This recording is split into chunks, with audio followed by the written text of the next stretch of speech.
This house is mine. I paid for it. Get out. You won't survive without me on your part-time wages. Ha ha ha. Henry sneers and gleefully unfolds the divorce papers. My name is Olivia and I'm 33 years old.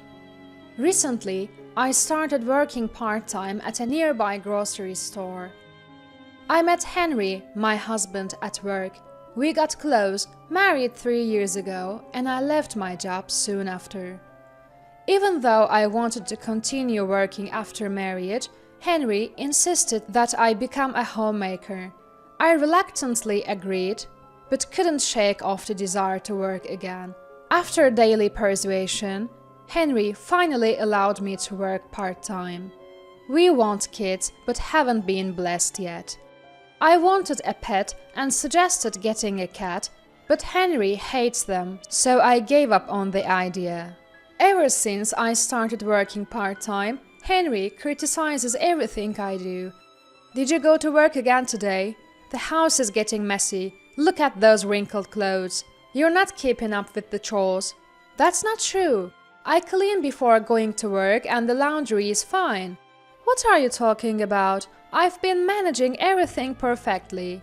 Henry retorts, the place looks dirty. Are you blind? And why is it always fried chicken? Can't you make something else? I don't make fried chicken that often. I try to vary our meals. I made your favorite fried chicken despite being short on time. I've prepared a variety of dishes. Henry doubles down when I push back. So, you're blaming your part-time job? Don't act so high and mighty. I earn enough for both of us. Do your chores properly and stop making excuses. It's embarrassing to see you work so hard for such a low wage. Henry always belittles me and my job. He wanted me to be a homemaker to maintain his image, not because we needed the money. He disapproves of my part-time job and takes every opportunity to mock me, asserting his financial superiority to unleash his verbal abuse. Even though he's my husband, I can't stand it when he degrades my work with harsh words. His words were ruining my mood every day. One day, we decided to go on a long-awaited drive to his parents' house. I had been irritated with him for a while, but I thought this outing would be a good break, so I was happy. At the time, I couldn't imagine that the visit to my in-laws would turn out the way it did. We drove for a few hours and finally arrived at his parents' home, where his mom was waiting for us. His mom, who lives alone, greeted us warmly. We had dinner prepared by her, and then my husband left to play poker. As his mom and I were doing the dishes, I noticed her demeanor change. She had been calm, but now her expression was stern. Wondering what was wrong, I made some coffee, and we sat down on the sofa. Then she spoke up. Olivia, Henry told me you've been working part-time. Why do you need to work when Henry has a good job? And it sounds like you're not taking care of the house because of it. I was taken aback by her sudden questions. No, that's not true. I'm doing my part-time at home. She widened her eyes dramatically. I heard everything from Henry about how poorly you keep the house. Lying won't help. Henry has been suffering alone. He comes home to a dirty house after a hard day's work. You're even failing at cooking decent meals. Quit your part-time job. No one at your workplace would even care if you left. Your job is to be a homemaker. Don't embarrass yourself as Henry's wife. She's an old-fashioned woman who got married right after school and has never worked outside the home. My husband also believes that's what a wife should be like. That's why they both dislike the idea of me working. But her words were too much. I felt devastated by her heartless comment that my job doesn't matter and that no one would miss me if I left. I find my part-time job rewarding and everyone there is nice. They treat me well and rely on me. Tears filled my eyes as I couldn't believe they thought so little of me. What shocked me even more was that my husband was talking badly about me behind my back. I do manage our home. Actually, because of my part-time job, I've been putting in more effort to manage the house well. I know my husband's job is tough, so I've been doing my best to support him.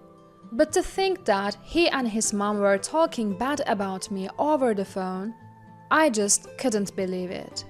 I was quite depressed for a few days, but then I remembered my dad's face. Ever since Mom passed away, he's been living alone in our family home. I haven't seen him for a while because I've been busy. I felt like hearing his voice, so I called him. Usually, he picks up right away, but that day the phone kept ringing. When I started to worry about why he wasn't picking up the phone, finally Dad answered. "Olivia, long time no see, how have you been?" Hearing Dad's calm voice, I felt relieved and tears started to flow. "What's going on? You didn't pick up for a while. Should I call back later if you are busy?" It seemed like Dad was out of breath. "No, sorry about that. I fell down the stairs recently and hurt my back. I can only move slowly right now, but it's nothing to worry about. I'll be fine soon. More importantly, is everything okay with you?" I was genuinely shocked. I couldn't believe that my athletic dad had fallen down the stairs and hurt his back. "No, I'm fine. Just please take it easy and get better soon. I'll come visit you before long." Though Dad kept saying he was fine, I started to worry. He's getting up there in age, and injuries could take a long time to heal. I had always taken his vitality for granted, but now I was anxious. Climbing stairs every day means there's always a chance he might trip and fall. On top of that, the stairs at my childhood home are pretty steep. The house is old, too, which means there are high steps leading into the entrance and bathroom. I became increasingly worried about Dad navigating the house while nursing his back. What if he seriously injured himself? I couldn't stand the thought. I had always wished to live closer, and now it seemed there was no time to hesitate. I made a significant decision to build a safer, more comfortable house for Dad near me. I had a hidden source of income that even my husband didn't know about. I had inherited an apartment business from my grandpa. Though technically it should belong to Dad, he had put it in my name for just-in-case scenarios. Dad always told me it's best not to talk about this, so even my husband doesn't know. I had saved all the rental income up until now. With that money, I could build Dad a new home. I've always been a worry for my dad, never really been able to give back to him. Now, I finally have a chance to give him the best gift of his life. The thought made my heart soar. However, building a new house would cost a significant amount, so I first needed my husband's understanding. I was on pins and needles, expecting another complaint and a big no. But instead, the response was, "You know, you might be right. Considering our age, maybe a new home is a better idea." Far from opposing, he graciously agreed. "Just don't come crying to me if you can't actually pull it off," he said, undermining me once again. Though it made me mad, I didn't want another fight, so I let it go. Now, the path was clear. I immediately started to search for reputable contractors and pushed ahead with the plans, though my husband didn't seem pleased. He didn't complain, but I could tell he wasn't fond of the idea. Then, one day, I was shocked when I went to the bank to withdraw money for groceries. $3,000 was missing from our account. I was shocked to see $3,000 missing from our joint account. I didn't remember spending that much money. There was only one person who could have done this. It was hard to believe my husband would take money without asking, but the reality was that the money was gone. That night, I confronted him. "Hey, I went to the bank today and $3,000 was withdrawn from our living expenses account. Do you know anything about this?" My husband smugly replied, "I gave it to my mom. You were talking about building a house, right? You must be stashing money somewhere. What's the big deal with $3,000? I couldn't believe my ears. "Why did you have to give her the money? It's not like my mother-in-law is broke. And that money is for our living expenses. You can't just give it away without asking me. That's totally unfair." My husband snapped back. "What do you know about my mom? She said she's struggling. What's wrong with a son helping his mother? Besides, I earned that money. What I do with it is none of your business. If you're upset, go earn your own money part-time. See, you've got nothing to say. Don't ever complain about what I do again." He shouted and stormed out of the room. I had always believed that even if my husband had a bad temper, he wouldn't betray me. It would have been better if he had just discussed giving money to his mother with me. Perhaps there was another way, and this fight could have been avoided. Was it that he thought I would object? Or did he not trust me? I felt like our marriage was getting worse, not better. The next day, my husband acted like nothing had happened and went to work. I didn't want to argue anymore, but the bad feeling lingered. Finally, our new home was completed. Thanks to a helpful construction company, we managed to build a beautiful home. I had arranged for a moving company to help my dad with the packing. Everything seemed to be going well. With just 2 weeks left until the moving day, I was brimming with joy at the thought of honoring my parents in the home I built. The plan for the big day was to go to the new house with my husband to help my dad unpack. But when we sat down to discuss the day's schedule, my husband dropped an unbelievable bombshell. "Hold on, that house isn't for your dad. I'm giving it to my mom. I have the right to decide who lives there." I was stunned. "That house is for my dad. I built it." Rushing my words, he retorted, "You, working part-time, could never afford to build a house. I built that house with my money." He seemed to genuinely believe he had paid for the house. Was his agreement to build the house in the first place because he intended it for his mother, not my dad? His behavior was appalling. Now, I had to prove that the house was built with my money. I had no choice but to reveal the rental income I had been silently earning. When I told my husband about my decision, he didn't believe me. "You're making up a crazy story just to get the house the way you want it. Why not come up with a better lie while you're at it?" And no one believed me, so my husband stormed off somewhere. I didn't know what to do, but I figured the only option was to keep explaining until they understood. With that thought in mind, I anxiously awaited his return, and when he finally came back, he looked furious. Then he blurted out, "You are trying to scam me," he yelled. "Saying you built the house. That's my house. I built it. Pack your bags and get out. You won't survive on your part-time job salary. Ha ha ha." I was stunned, at a loss for words. It was too much, too fast. I had built that house, and being told to leave was shocking.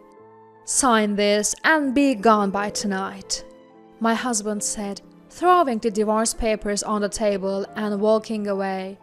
His part was already filled out.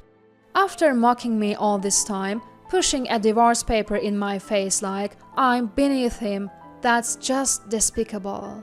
He must have done this awful act to bring me to despair. He probably thought that by bringing up divorce, I'd back down and let his mother move into our home. Sadly for him, I have enough income to sustain myself even without him. I reached my boiling point. I signed the divorce papers and left, heading to my dad's place with all my stuff. Dad was surprised but welcomed me warmly. "Come on in." After I told him everything, he patted me on the back. "Then let's live together in a new home. I'd be happier that way." He said just that. Moving day came and everything went smoothly, probably because my arrival spanned up preparations. Although it felt eerie how my husband didn't make a fuss despite all his previous claims about the house being his, I tried not to think about it. Then, a few days into my new life with Dad, something unbelievable happened. Curious about the noise outside, I looked out the window. A moving truck had parked right in front of our house. Turns out, this is their new home. When I asked what was going on, I learned that my husband was the client and he'd be arriving with his mother soon. My dad and I already live in this house, and it looks like he's planning on moving in uninvited. We're already divorced, so he's practically a stranger now. We don't want him barging in. His pushy attitude creeped me out, so I told the movers to halt and rang up the police, after consulting with my dad. After explaining the situation to the officers, they confirmed that not only did he have no right to live here, but even stepping foot inside against my will was illegal trespassing. Just then, my husband and mother-in-law strolled in, all relaxed. Upon seeing the police officer, they both started to panic and get flustered. It seemed like it finally dawned on my husband that I had built this house. But between a panicking mother-in-law at his side and a barrage of questions from the officer, he had already lost his composure. "Why can't I live here? What's going on?" He raised his voice, desperately trying to resist. Watching my husband act like that, I felt done dealing with him, but to protect me and my dad, I quietly handed my trump card to the police. Thanks to the cops, the situation was diffused, but he found himself in a pickle. He had already given up his apartment, so now he was stuck with a ton of belongings and nowhere to go. I was worried about my husband's repeated verbal abuse, or in other words, evidence of domestic violence. For quite some time, I couldn't stand his harsh words anymore. I'd planned to get back at him someday, so I installed surveillance cameras around the house and recorded everything. The footage showed me diligently doing housework and my husband relentlessly hurling unreasonable insults. Thanks to this evidence, I managed to corner him even further. I hired a lawyer and initiated a lawsuit, eventually securing a financial settlement in the divorce. My husband spent all his savings, the money from selling the family home and the settlement money on moving and compensating me. Now, it seems he's living in a rundown apartment with his mother. Word spread quickly at his workplace. Colleagues who noticed something off about his character started to distance themselves, leaving him isolated and scorned by everyone in the company.